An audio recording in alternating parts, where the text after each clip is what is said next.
አንቺ በነበርሽ ሰዓት ህዝቡ ይደዋወላል፣ ይፋቀራል። በአንቺ ተጀናጅነው የተጋቡት እስካሁን አልተፋቱም። ትዳራቸው አምሮ ልጆቻቸውን ይዘው ተቀምጠዋል። በሁርመት መጣሽ፣ በሁርመት ልትሞች ነው።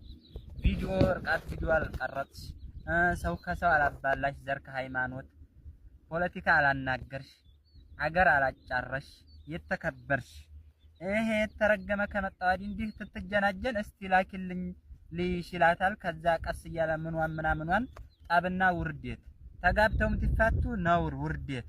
አንቺ ግን በጣም ባንቺ የተጋባ ነውና የተጋቡት ኡመቶች በጣም በሰላም እየኖሩ ነው። አንተ ህዝብን አጫርስ፣ ዓለምን አባላ፣ ዘር ከሃይማኖት ሃይማኖት ከዘር ሃይማኖት ከሃይማኖት ዘር ከዘር እያባላህ ህዝቡን ጨርስ። አንቺ አላህ ይረሃምሽ። እንግዲህ ለጠቃችሁ ያያችኋት ሁላ ሰደቃዋን አውጡላት። ይሄው ተከፍና ቀብር ገባች በክብር። አላህ የራህማት። እኔም ሰድቅላታለሁ፣ እናንተም ሰድቁላት።